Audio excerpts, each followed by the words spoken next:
नमस्कार, मैं हूं सुमित अवस्थी। खबरों की भीड़ में हम आपके लिए लेकर आए हैं वो खबरें जिन्हें इंडिया ने चुना है, जिन्हें देखना चाहता है इंडिया, जिन खबरों को समझना चाहता है इंडिया। रोज हजारों लोग अपनी मनपसंद खबर को एबीपी ऐप पर चुनते हैं और आपकी राय के मुताबिक हम तैयार करते हैं ये खास शो इंडिया चाहता है। तो आज वो कौन सी खबरें हैं जिन्हें चुना है इंडिया ने, पहले वो जान लेते हैं। आपके सामने ग्राफिक्स में दिखाते हैं। बंगाल में कोयला का काला खेल, आज की ये बड़ी एक्सक्लूसिव खबर जो आज सबसे पहले हमारी फेहरिस्त में थी। दूसरे नंबर पे थी पीएम मोदी ने लगवाई वैक्सीन, आप कब लगवाएंगे। तीसरे नंबर थी बीजेपी कांग्रेस की पूजा पॉलिटिक्स। और चौथे ऑप्शन के तौर पर हमारे सामने था गैस सिलेंडर का महंगाई मार्च। पांचवा कांग्रेस के बागियों का अगला प्लान। और छठे नंबर की खबर थी म्यांमार में खूनी तानाशाही की चीनी साजिश। तो आइए अब देख लेते हैं कि किस खबर को सबसे अधिक इंडिया ने पसंद किया है। हमारी एक्सक्लूसिव खबर जो कि कोयला घोटाले को लेकर है, उसको 9% लोगों ने देखना चाहा है। वहीं पीएम मोदी के वैक्सीन लगवाने वाली खबर को 12%, गैस सिलेंडर पर मार्च के पहले दिन ही पड़ी 25 रुपए की मार वाली खबर को सबसे ज्यादा 64% लोगों ने देखना पसंद किया है। तो जिस खबर को इंडिया सबसे ज्यादा देखना चाहता है, शुरुआत उसी खबर के साथ करते हैं। आप लोगों ने जिस खबर को सबसे ज्यादा देखना चाहा है वो है गैस सिलेंडर का महंगाई मार्च। ये मुद्दा इस देश की जनता का है, हर घर से, हर जेब से जुड़ा हुआ है। तो चलिए शुरुआत इसी खबर से करते हैं। पेट्रोल डीजल की तरह एलपीजी सिलेंडर का महंगाई मार्च जारी है। आज 1 मार्च है और मार्च महीने के पहले ही दिन लोगों पर एक बार फिर महंगे सिलेंडर की मार पड़ गई है। तेल कंपनियों ने घरेलू एलपीजी सिलेंडर की कीमतों में 25 रुपए की बढ़ोतरी कर दी है। दिल्ली में 14.2 किलो के एलपीजी सिलेंडर का दाम अब 819 रुपए हो गया है। 19 किलो के कमर्शियल सिलेंडर के दाम भी 95 रुपए बढ़ा दिए गए हैं। दिल्ली में अब 19 किलो का सिलेंडर 1614 रुपए का मिलेगा। नई दरें कल रात से ही लागू कर दी गई हैं। साल 2020 में कोरोना ने लोगों की जेब में छेद कर दिया था, आर्थिक स्थिति की कमर तोड़कर रख दी थी। तो 2021 में महंगाई के मार ने जीना मुश्किल कर रखा है। आम आदमी करा रहा है। पेट्रोल डीजल के बढ़ते दामों से घर से निकलना पहले ही मुश्किल हो गया था, अब घर में खाना बनाना भी महंगा होता जा रहा है। आम आदमी करे भी तो क्या करे।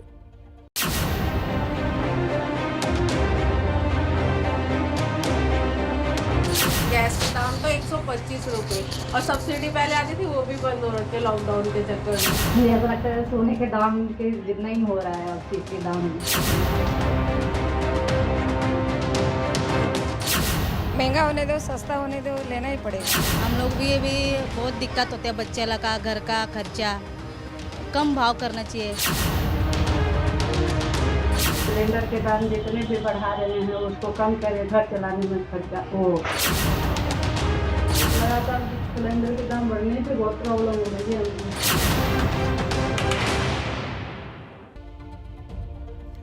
राहुल विश्वकर्मा नाम के हमारे एक दर्शक हैं, उन्होंने ट्वीट किया है कि ट्विटर की गैस सिलेंडर आज फिर 25 रुपए महंगा हो गया।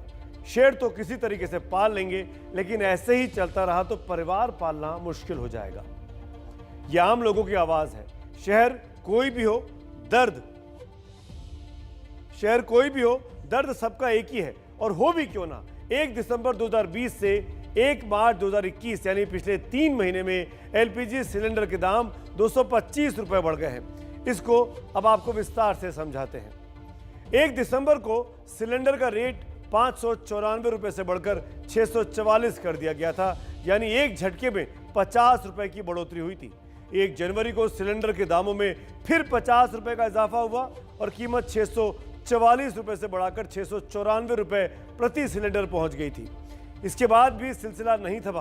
पहले तो हर महीने में एक बार दाम बढ़ रहे थे, लेकिन फरवरी में तो हद ही हो गई।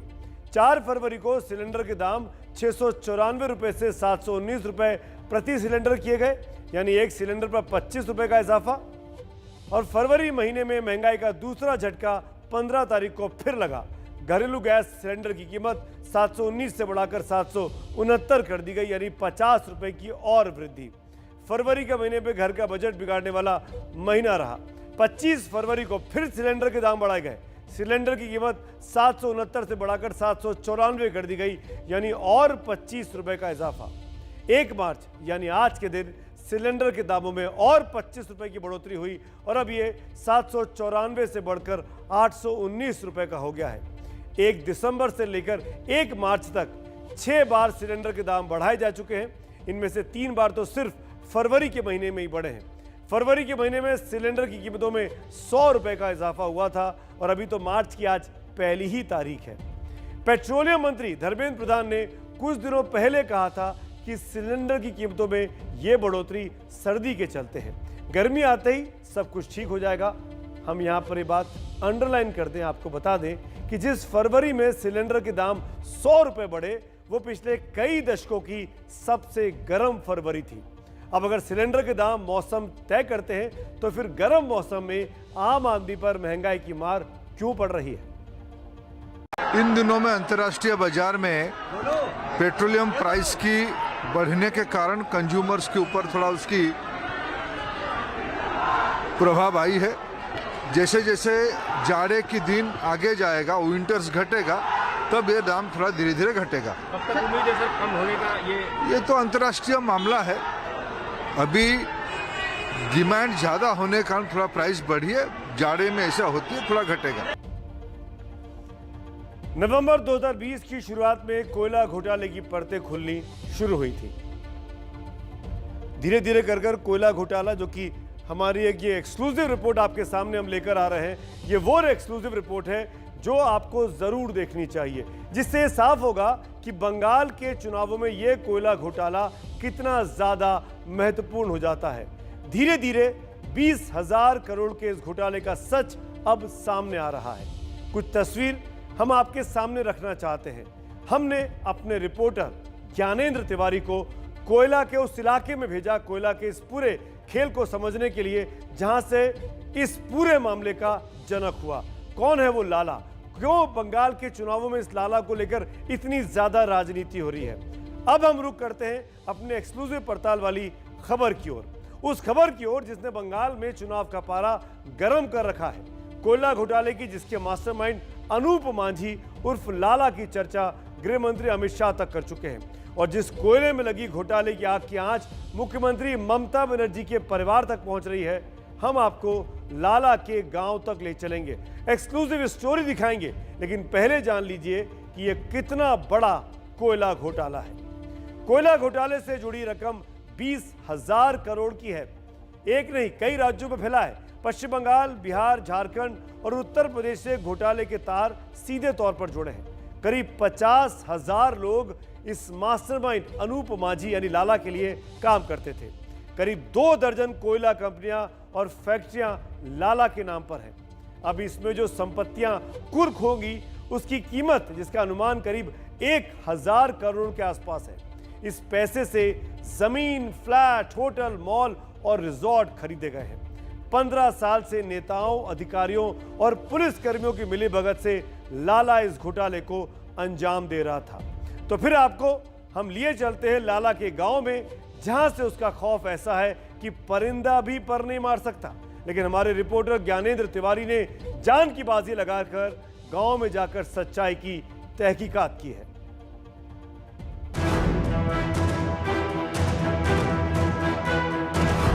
बंगाल में सियासी घमासान हो गया है तेज। सुलगाई जा रही है कोयला घोटाले की आंच। लाला के नाम से हो रहा है प्रहार।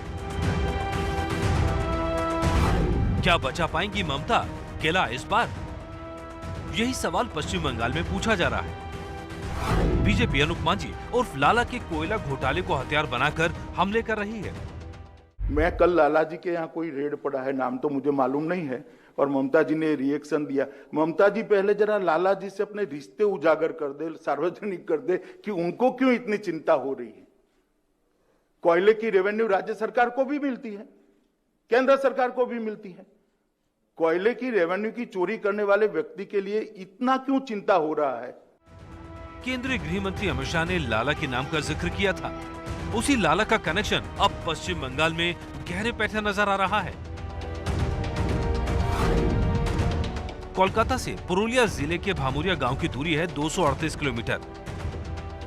लाला का कनेक्शन खोजने एबीपी न्यूज संवाददाता ज्ञानेंद्र तिवारी पहुंचे भामुरिया गांव। अनूप माझी उर्फ लाला, जिसके गांव में उसके खिलाफ कोई एक शब्द बोलने को तैयार नहीं, वहां जाने से पहले सीसीटीवी की निगरानी में आप होते हैं। उस गांव भमुरिया जा रहा है एबीपी न्यूज़।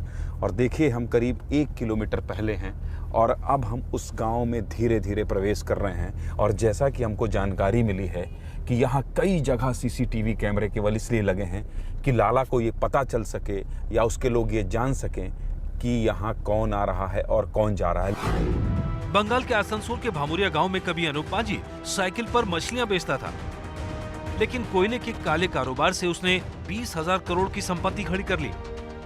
हम जैसे ही लाला के गांव पहुंचे, हमें देखकर लोग घरों के अंदर जाने लगे। पूरे इलाके में सन्नाटा छा गया, सिर्फ इक्का दुक्का लोग बाहर नजर आए। अनूप माझी उर्फ लाला का ये गांव है भमुरिया, लेकिन यकीन मानिए, हम जब ये रिपोर्ट आप तक पहुंचा रहे हैं तो हम भी खौफजदा हैं, क्योंकि हर कोई यहाँ आकर हमसे पूछ रहा है कि आप कौन हैं, कहाँ से आए हैं। ये भमुरिया गांव देखिए यहाँ पर है, और ये जो पूरा दुर्गा पंडाल की तैयारी चल रही है, यहाँ पर आपको देख पाएंगे आप। किसी तरह से दुर्गा पूजा करवाता था लाला, और इस बार भी तैयारी चल रही है। लेकिन यहाँ कोई एक सज्जन जा रहे हैं। ये बताओ भैया, ये बताओ कि क्या बोलते हैं, लाला को जानते हो आप? नहीं, हम नहीं। आप तो यहीं के रहने वाले हो? नहीं। कहाँ के हो? बाहर के हो। तो कौन करवा रहा है दुर्गा पूजा? मालूम नहीं हमको। भैया लाला का गांव कौन सा है? हम तो नहीं जानता। नहीं जानता है? अच्छा, एक सेकंड भैया, एक सेकंड। ये लाला का गांव कौन सा है? हम नहीं है? नहीं मालूम। देखिए, जैसे ही मैं उस आदमी के पास पहुंच रहा हूं, वो यहाँ से भागने की कोशिश कर रहे हैं, वो यहाँ से दूर जाने की कोशिश कर रहे हैं। और मैं उनसे केवल इतना पूछूंगा कि लाला कौन है, लाला का गांव है। ये बताइए, ये लाला का गांव कौन सा है? है? ये सच्चाई है और ये हकीकत है। हमने जिन लोगों से भी लाला के बारे में बात करने की कोशिश की, वो हमसे दूर भागते गए। कुछ बोले भी, लेकिन खुलकर नहीं। अंदर में। अंदर में? कहाँ? भुमरिया ही है ना? भमुरिया। तो यही है ना गाँव? तो रहता कहाँ है वो अब कहाँ रहता है वो तो मालूम नहीं है। वो लोग तो बड़ा आदमी हो गए। बड़ा आदमी भाई, चलिए, 1-2 आदमी ने हिम्मत दिखाया कि वो कहाँ रहता है, कैसे रहता है। लेकिन वो जो बाइक जा रही है, देखिए मैं बार बार उसको बता रहा हूँ, वो बाइक हमको लगातार फॉलो कर रही है। देखा आपने, एक भी शख्स लाला के बारे में खुलकर नहीं बोला, पर कुछ लोग उल्टा हम पर हमलावर हो गए और नतीजा हमें लौटने के लिए मजबूर होना पड़ा। लेकिन ये जांच का अंत नहीं था। हमने ये भी जानने की कोशिश की कि कोयला घोटाला क्या था और कैसे कोयला घोटाले को अंजाम दिया जाता था। दरअसल नवंबर 2020 की शुरुआत में कोयला घोटाले की परतें खुलनी शुरू हुई और धीरे धीरे सामने आया 20,000 करोड़ के काले घोटाले का ये सच। सीबीआई ने कोयला तस्कर अनूप माझी उर्फ लाला के खिलाफ केस दर्ज किया। पिछले साल 27 नवंबर को ईसीएल के कर्मचारियों के खिलाफ भी केस दर्ज किया गया। कोयला घोटाले में बंद पड़ी खदानों से अवैध रूप से कोयला का खनन किया जाता था। ये जांच के दायरे में है कि क्या ये खदानें जानबूझकर बंद की गई। अवैध कोयले को अवैध तरीके से ट्रांसपोर्ट किया जाता था। ना तो खनन पर और ना ही ट्रांसपोर्ट के दौरान कोई भी टैक्स दिया जाता था। इस कोयले को सरकारी दाम से कम दाम पर बेच दिया जाता था, यानी सरकार के नुकसान पर फायदा लाला और उसके सहयोगियों को हो रहा था। तो ये भ्रष्टाचार का नेक्सस कैसे काम करता था और कैसे भ्रष्टाचार का काला कोयला निकलता था, इसकी मुकम्मल पड़ताल के लिए एबीपी न्यूज ने किया है एक स्टिंग ऑपरेशन। देखिए हमारे सहयोगी ज्ञानेंद्र तिवारी की एक और एक्सक्लूसिव रिपोर्ट।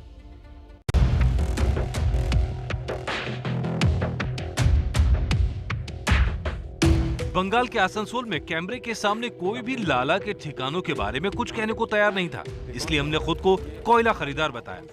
इसके बाद हमें पहुंचा दिया गया आसनसोल से करीब 20 किलोमीटर दूर लाला की सेटिंग जानने वाले एक एजेंट के पास, जो दिखाने के लिए ढाबा भी चलाता था। ये कौन सा जिला है? ये बर्धमान, ये डिस्ट्रिक्ट आपका बर्धमान पड़ेगा। बंगाल का? हाँ जी। अच्छा, तो यहाँ से कितनी दूर है जहाँ आप कोयला बोल रहे हैं दिलवा देंगे? ये तो 6 किलोमीटर आगे है। ये जितना चिमनी भट्टा चल रहा है, बड़ा बड़ा जो पाइप वाला दिख रहा है, हाँ। वो टोटल सब अवैध कोयला लेता है। तो अवैध देता कौन है? अरे देने वाला साइकिल वाला है। साइकिल वाला को जितना साइकिल वाला है सब पुलिस सेटिंग है। हाँ। पुलिस पैसा लेता है, हाँ। उसके बाद जो है सो अपना चल रहा है ये सब भट्टा। तो और क्या बोलते हैं ये जो आप कौन सा जगह का नाम बताए हो अभी? तेंदुआ साइड में। तो तेंदुआ में बड़ा बड़ा माइनिंग है। हाँ। इसके बाद इस ढाबे वाले ने लाला का सच उगलना शुरू कर दिया कि कैसे पुलिस के मिलीभगत से खदानों से अवैध कोयला निकाला जाता था। हमसे बातचीत के बाद वो इस बात के लिए भी तैयार हो गया कि वो दूसरे दिन हमें तेंदुआ लेकर जाएगा, जहाँ लीगल खदान से लोग कोयले का अवैध कारोबार करते हैं। नहीं तो ट्रक से मान लीजिए अवैध हमको ले जाना हो तो फिर वहीं से माल लोड हो जाएगा। वो पूरा गांव एक तरफ रहता है, पूरे गांव वाला ही एक ट्रक लोड करा देगा आपको। ऐसा आदमी से मुलाकात कराएंगे जो आपको पूरा गाँव वाला मिल के आपको जितना माल ले जाइएगा 2, 4, 5 ट्रक तो लोड करा देगा एक दिन में। जितना माल लीजिएगा 10 ट्रक 5 ट्रक। हाँ। पहले यहाँ बहुत बड़ा आदमी था जो कि अभी ममता बनर्जी उसको जो है अरेस्ट करवा दिया। नहीं तो उसका पहले कोयला इतना बड़ा आदमी वो थे। हाँ हाँ। जो कि उनका नाम पे कोयला इधर फेंका रहता रहा, और जो बोल देगा वो एसपी डीएसपी एमपी तक उसका माने मुख्यमंत्री से उसका कॉन्टेक्ट था। उसका नाम पे पेड़ कटता था। अच्छा, और वो पेड़ लाला की बात कर रहे हो क्या आप? हाँ जी। ढाबे में काम करने वाले इस एजेंट ने हमें तेंदुआ और दूसरे खदानों को दिखाया। इस दौरान उसने कई अहम खुलासे किए जिसे सुनकर आप हैरान रह जाएंगे। तो बंगाल में मतलब अवैध कोयला में कोई दिक्कत नहीं? कोई दिक्कत नहीं। जैसे हमको आप बोल दे कि लक्ष्मण भाई तू कोयला माल हम पैसे दिए, तू माल खरीद के रख, अब ले जाने का शक्ति है आपका, खरीद के हम रख देंगे। जितना बोलिएगा कोयला 2-4 ट्रक हम खरीद के रख सकते हैं। माल ले जाने के लिए फिर पूरा पुलिस को कांटेक्ट होगा आपको, बॉर्डर में आपको पकड़। नहीं तो लाला का जब जाता था तो पुलिस का कांटेक्ट था उसका? हाँ, अरे उसका पेड़ कटता था भाई, उसका नाम पे मुख्यमंत्री से उसका ऑर्डर था। उसका नाम पे जो पुलिस देख लगा, हाँ पेड़ कटने का माने क्या मतलब उसका जहाँ तक माल जाएगा कोई नहीं पकड़ सकता है। इस स्टेट से दूसरे स्टेट भी उसका पेड़ कटना माने क्या, डायरेक्ट उसका मुख्यमंत्री सब जगह कांटेक्ट है उसका। लेकिन जैसे ही उसे ये एहसास हुआ कि हम दरअसल एक न्यूज चैनल से हैं, उसके बाद उसने मुंह सिल लिया। बताइए जहाँ आप लेके जा रहे हैं वहाँ जो कोयला है वो ECL BCL का नहीं है, वो गाँव वाले का है? नहीं सर, वो है BCCL के अंडर में। अच्छा, समझे सर। किंतु रात में वहाँ छूट रहा था। पहले पुलिस बोल देता था कि हमारा जब सायरन बजेगा तो सारा का सारा भाग जाना। जैसे कि बड़ा बड़ा चेक इन आया, कहीं ऊपर से चेक इन आया, तो पहले पुलिस वाला का ऑर्डर था कि हम जैसे मेरा सायरन बजा कि सब भाग जाओ। खदान BCCL का? जी हाँ, छूट दिया जाता है इसमें। छूट कैसे देंगे यार? कुछ सेटिंग है भाई, ऊपर से नीचे तक सेटिंग है। छूट कैसे देगा? तो छूट मतलब जाओ निकालो, ले जाओ। 2 घंटा तक 2 घंटा टाइम दिया जाता है। 2 घंटा तक 100-150 आदमी घुसा उसके अंदर। रात में जैसे मेला रहता है उस तरह का मेला रहता है। सब अपना अपना गैंती सब कुदारा बेलचा लेकर गया, सब अपना अपना निकाला। हाँ। फिर रात को 12 बजे 11 बजे से शुरू होता है, 2 बजे रात तक रहता है छूट। 2 बजे के बाद पुलिस का सायरन बजेगा, सब अपना अपना भागेगा निकल के। कहीं बड़ा चेक इन आए तो पहले खबर पता चल जाता है कि भाई आज चेक इन आने वाला, भाग जाओ। हमारी जांच में सामने आया कि कोयला निकालने के लिए एक समानांतर नेटवर्क खड़ा था। कोयला बेचने के लिए भी नेटवर्क तैयार था, जिसमें एजेंटों को बाकायदा पेमेंट की जाती थी। यानी कोयले के काले खेल में हर किसी का हिस्सा है।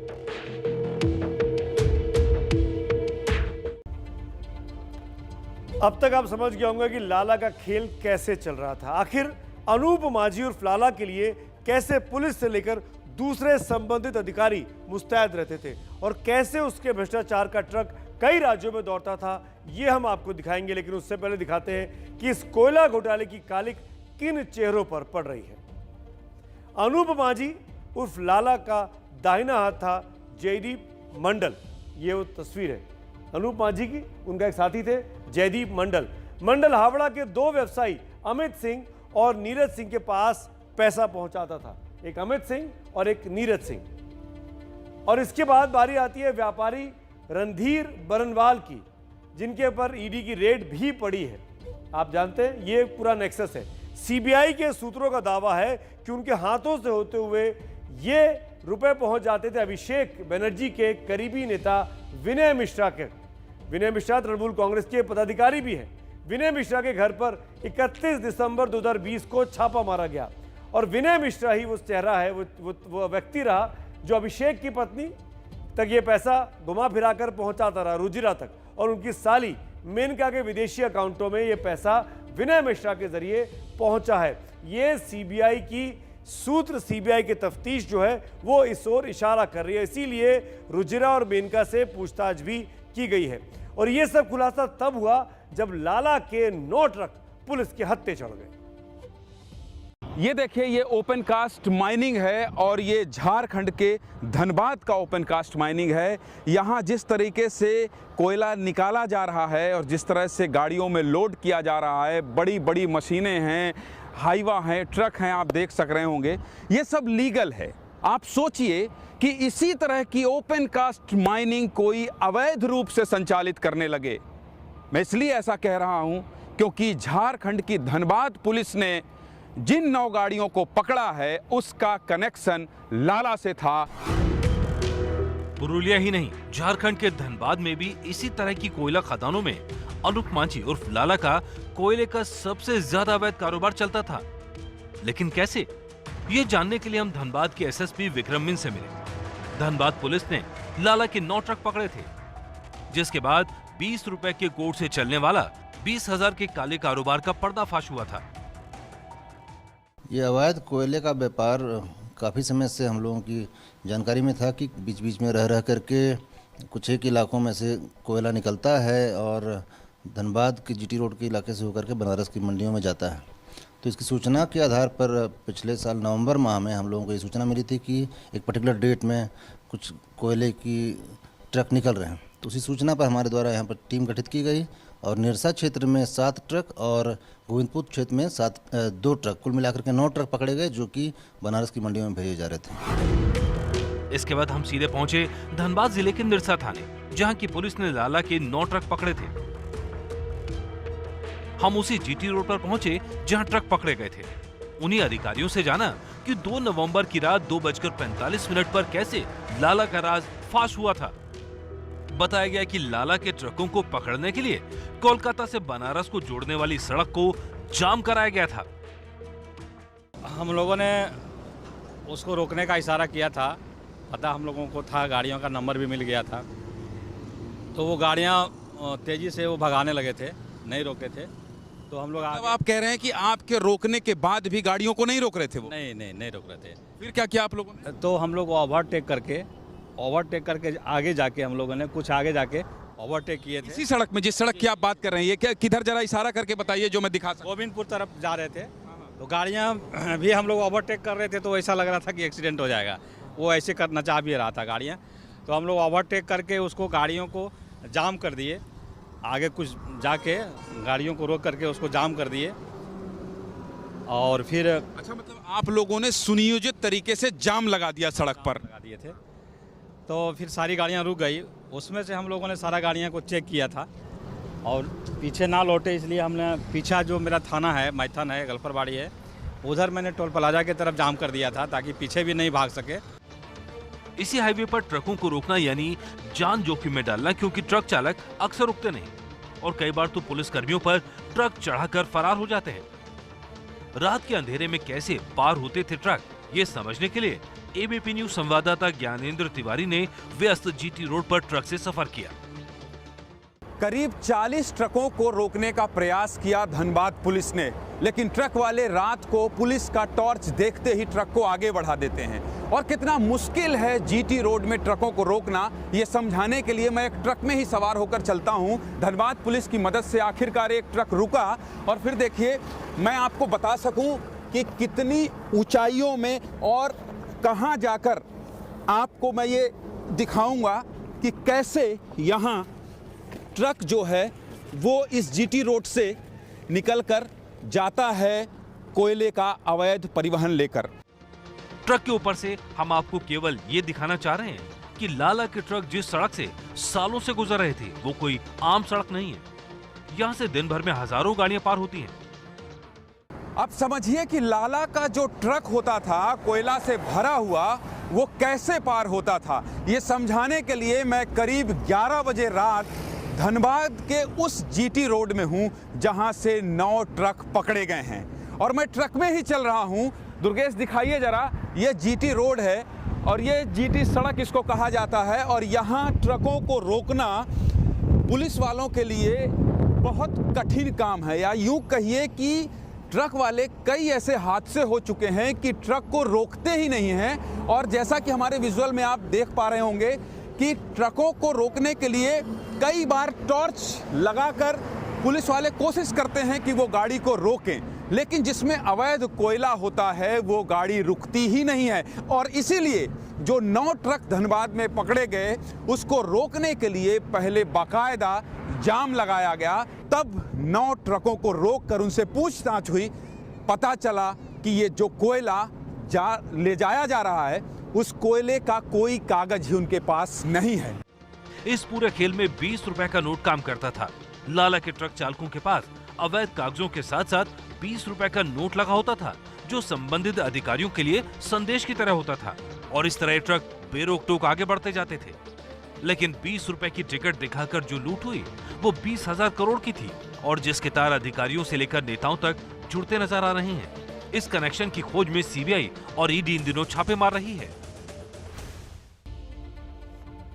कोयला राष्ट्रीय संपदा है, लेकिन उस राष्ट्रीय संपदा का किस तरीके से बेतरतीब इस्तेमाल हुआ, कुछ लालची लोगों ने अपने लिए उसका फायदा निकाला, और वो पूरा का पूरा खेल इसलिए हो पाया कि उसमें राजनीतिक शह मिली हुई थी, और वो चीज अब खुलकर सामने आने लगी है। यही कोशिश छोटी सी थी हमारे संवाददाता ज्ञानेंद्र तिवारी की, कि आपको समझा सके कि कैसे ये कोयला का काला खेल खेला जा रहा था।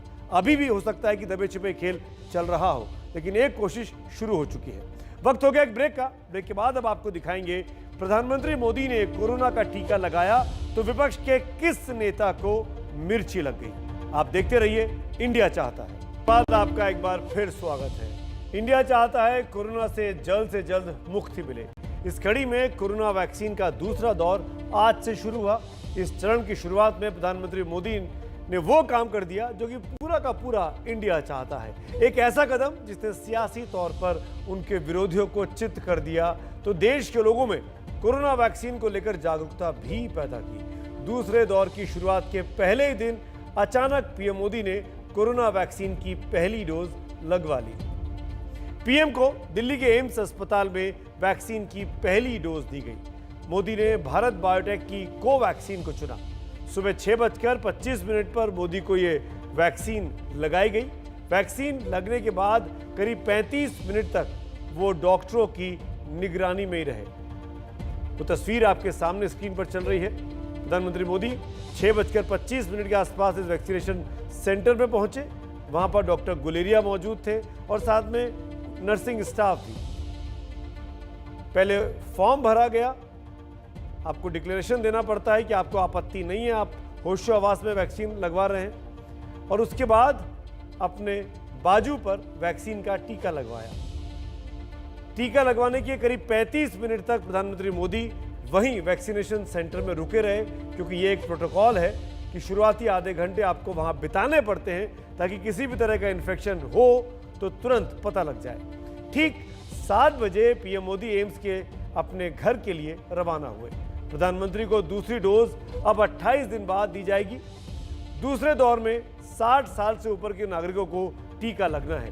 इसके अलावा गंभीर बीमारी वाले 45 साल के ऊपर के लोग भी अब टीका लगवा सकते हैं। वैक्सीन को लेकर कुछ लोगों में डर है, खास तौर से बुजुर्गों में, लेकिन अब खुद पीएम ने टीका लगवाकर लोगों को यह संदेश दिया कि डरने की कतई जरूरत नहीं।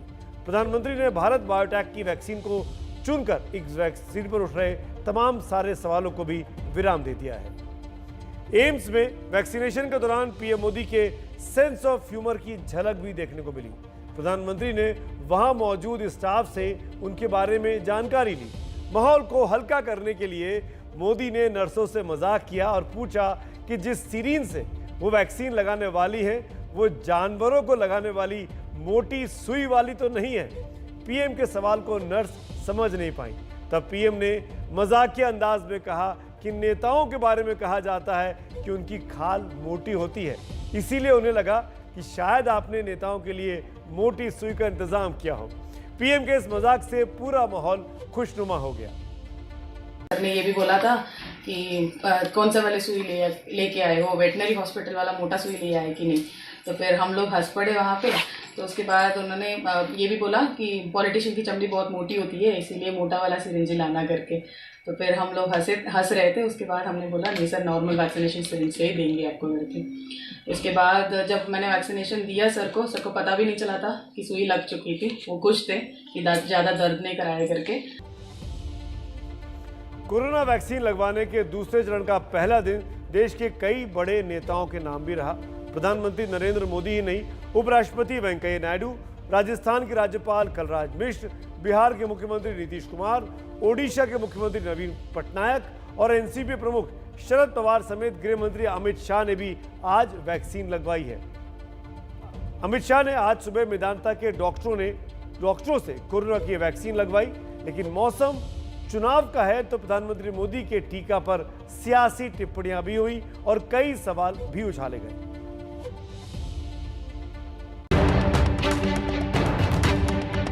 किसी को एक कानो कान भनक तक नहीं थी कि प्रधानमंत्री नरेंद्र मोदी एम्स में जाकर कोरोना का टीका लगवाने वाले हैं।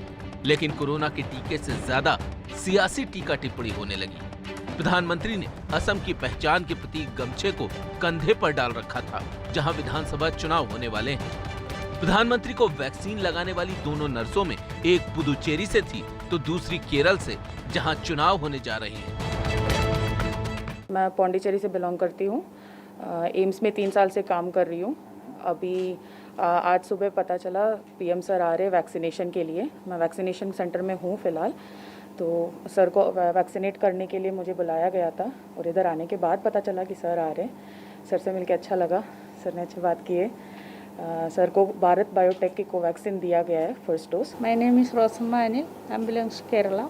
आई think it's very nice to say sir. अब ये संयोग है या प्रयोग, लेकिन राजनीतिक विरोधियों ने अपने मतलब की चीजों को भांप लिया। भारत सरकार की अभी इसमें पहल रही है तो इसमें प्रधानमंत्री ने आज लगवाया, उससे लोगों में विश्वास आएगा। ये भ्रांतियां जो बहुत सी हैं वो उसमें जो है कम से कम कमी आएगी। और दूसरा, इन नर्सों को दिखाने की क्या जरूरत है भाई? नर्स का कोई कैरेक्टर वो होता है, पहचान होती है, नर्स है। वैक्सीन जैसी बड़ी प्रक्रिया में आपको इस तरीके का नहीं करना चाहिए। कहीं से नर्स हो नहीं हो उससे कोई फर्क नहीं पड़ता है। और सबको मालूम है ज़्यादातर नर्सें कहाँ से आती हैं, लेकिन उसका भी एक कैरेक्टर बदल रहा है।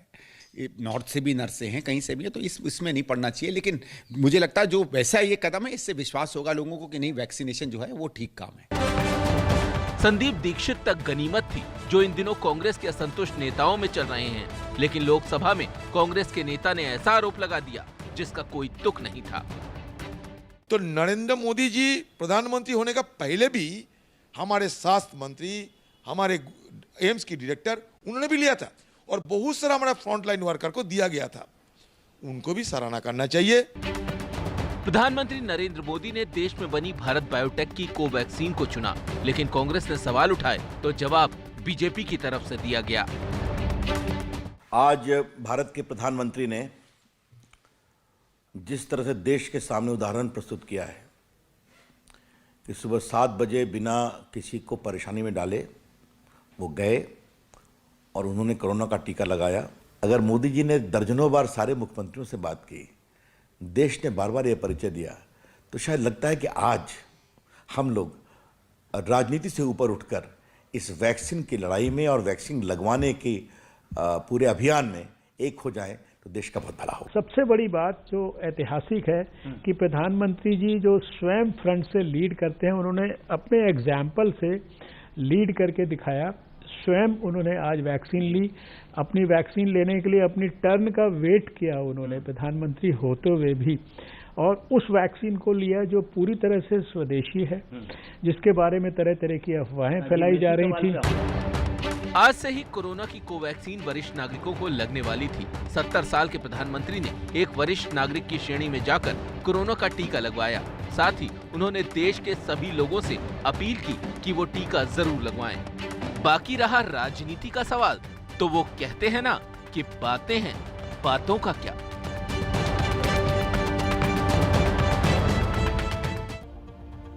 और इस मौके पर मैं इंडिया चाहता कि इस मंच के जरिए आपसे जरूर अपील करूंगा, खासकर उन स्वास्थ्य कर्मियों से जिन्होंने पहली डोज तो लगवाई है लेकिन दूसरी डोज लगवाने में आनाकानी कर रहे हैं। कोरोना का वैक्सीन दोनों डोज के बगैर पूरा नहीं होता है और संक्रमण का खतरा बना रहता है, इसलिए दोनों डोज जरूर लगवाएं, खासकर वो लोग जो दूसरे डोज से अब तक बचते आ रहे थे।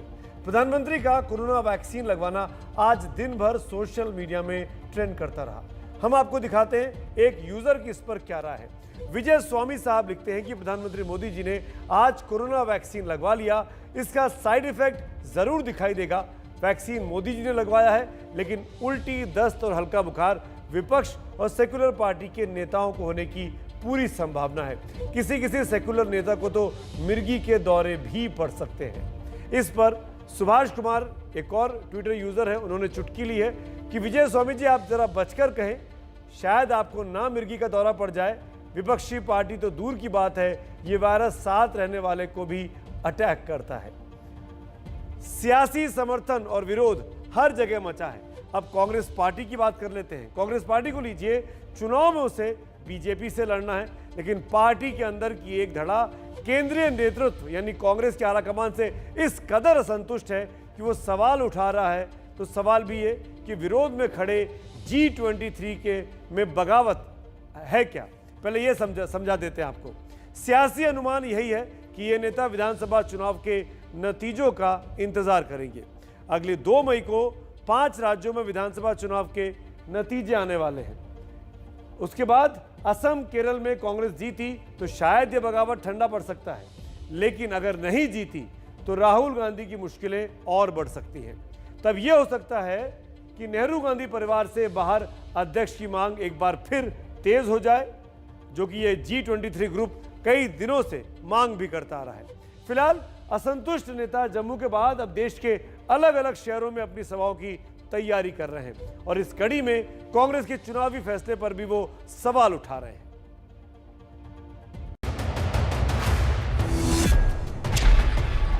कांग्रेस में मौजूदा नेतृत्व से असंतुष्ट चल रहे 23 कांग्रेस नेताओं के ग्रुप ने जम्मू में जमावड़ा किया तो वहां नेहरू गांधी परिवार पर कोई हमला नहीं हुआ, लेकिन G23 के मुखिया माने जाने वाले गुलाम नबी आजाद ने जिस तरह प्रधानमंत्री नरेंद्र मोदी की तारीफ की, वो कांग्रेस में बड़े नेताओं के मोहभंग की झलक देती है। मुझे बहुत सारे लीडरों की बहुत अच्छी अच्छी बातें अच्छी लगती हैं। अब जैसे मैं खुद गाँव का तो बड़ा फख्र होता है कि बड़े लीडर हैं। हमारे प्राइम मिनिस्टर भी वो कहते हैं मैं गाँव से मैं था, कुछ भी नहीं था, बर्तन मांजता था, चाय में। सियासी तौर हम उससे उनके खिलाफ हैं, लेकिन कम से कम जो अपनी जो असलियत है उसको नहीं छुपा, और जो वहीं आपने अपनी असलियत छुपाई तो आप एक मसनवी दुनिया में रहते हैं, एक आर्जी दुनिया में रहते हैं। आदमी को फख्र होना चाहिए। गुलाम नबी आजाद जिस वक्त राज्यसभा से रुखसत हो रहे थे, उस घड़ी प्रधानमंत्री मोदी की आंसुओं में डूबी तारीफ का असर अब तक है, लेकिन अपनी पार्टी के नेताओं पर उसके असर में कांग्रेस को साजिश की बू आ रही है। हालांकि G23 में शामिल नेताओं का यही मानना है कि आजाद के बयान को गलत अर्थ में लिया जा रहा है। मुझे नहीं लगता वो तारीफ है, मैं तो सवेरे से कह रहा हूँ वो टंग इन चीक था इनका, और जो बुद्धिमान लोग तो समझ जाएंगे कि इन्होंने तारीफ कहीं नहीं की है। कल को मेरा कोई कार्यक्रम होता मैं दिल्ली में करता हूँ और बाहर के लोगों को बुलाता हूँ तो रेबेलियन है। कितनी बेवकूफ़ी के बाद में मैं तो इन नेताओं से भी कहता हूँ यार कि चाटुकारिता की भी हद होती है ना, कभी तुमको क्रिटिसाइज भी करना तो कुछ अकल से करो यार, और ऐसा करो कि कांग्रेस को फायदा हो। मतलब माफ़ करिएगा लेकिन इतने सीनियर लीडर कांग्रेस के, तुम कोई सांसद है, कोई जनरल सेक्रेटरी है, कोई भविष्य में मुख्यमंत्री बनने की चाह रखे हुए घूम रहा है यार, बोलो तो कम से कम ऐसे बोलो कि कुछ दिखे तो तुम में यार। पहले आप इस G23 को समझ लीजिए। कांग्रेस के लगातार खराब प्रदर्शन और पार्टी में स्थायी नेतृत्व के अभाव को लेकर 23 बड़े नेताओं ने पिछले साल अगस्त में कांग्रेस अध्यक्ष सोनिया गांधी को चिट्ठी लिखी थी। चिट्ठी लिखने वाले नेताओं के ग्रुप को G23 कहा गया। हालांकि तब केंद्रीय नेतृत्व से इनके समझौते की भी कोशिश हुई, लेकिन गुलाम नबी आजाद से लेकर कपिल सिब्बल जैसे नेताओं ने बाद में भी कांग्रेस नेतृत्व से चुभते सवाल पूछने बंद नहीं किए। कांग्रेस की सबसे बड़ी कमी उसका कमजोर संगठन और चुनाव दर चुनाव मिलती हार है। ऐसे में 5 राज्यों के विधानसभा चुनावों में अगर कांग्रेस का प्रदर्शन नहीं सुधरा तो पार्टी का घमासान और तेज हो सकता है। इंडिया चाहता में आगे बढ़ते एक और बड़ी खबर की ओर आपका ध्यान आकर्षित करते हैं। म्यांमार में सत्ता का संघर्ष तेज हो गया है। फौजी शासन के खिलाफ वहां की जनता सड़कों पर है और बंदूक के जोर पर म्यांमार के फौजी हुक्मरान उसे दबाने की कोशिश में है। ऐसे वक्त में जब पूरी दुनिया म्यांमार के फौजी सत्ता के खिलाफ खड़ी है, एक मुल्क ऐसा भी है जो खुलकर तो कुछ नहीं बोल रहा, लेकिन ऐसे सबूत मिले हैं कि अंदर ही अंदर वो म्यांमार के सैनिक शासन का समर्थन कर रहा है। वो देश कोई और नहीं, हमारा भी दुश्मनी है। मैं चीन की बात कर रहा हूं। अब बिना अपने मतलब के चीन कुछ करता नहीं है, तो चीन के इस समर्थन की वजह भी जरा समझ लीजिए।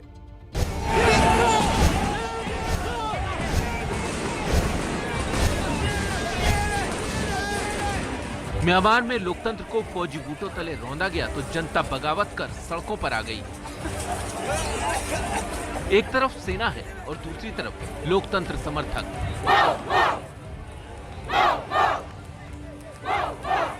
सत्ता का संघर्ष अपने चरम पर है। फौजी हुकूमत खुद को बचाने के लिए अपने ही लोगों का खून बहाने से भी गुरेज नहीं कर रही।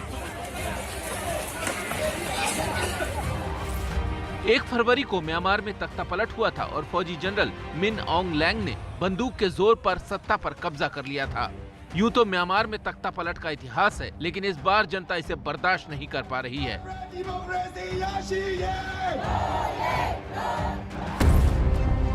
पूरी दुनिया म्यांमार के तख्तापलट के विरोध में खड़ी हो गई है। इसके बावजूद म्यांमार के सैनिक हुक्मरान जनता की आवाज दबाने में लगे हैं। उनके इस रवैये की वजह चीन को माना जा रहा है। लगातार ऐसे सबूत सामने आ रहे हैं जिससे ये साबित हो रहा है कि म्यांमार के जनरल के सिर पर चीन का हाथ है। ऑस्ट्रेलिया के think tank Australia strategic policy institute ने अपनी ताजा रिपोर्ट में कहा है कि पिछले कुछ दिनों में चीन से कई अघोषित कार्गो उड़ानें म्यांमार पहुंची हैं। इंस्टीट्यूट के मुताबिक इन उड़ानों में अज्ञात सामान और लोगों को लाया और ले जाया जा रहा है। एक मिसाल जो सब कुछ नया और बड़ा करने की प्रेरणा देती है, आपको दिखाएंगे एक ब्रेक के बाद। आप देखते रहिए इंडिया चाहता है।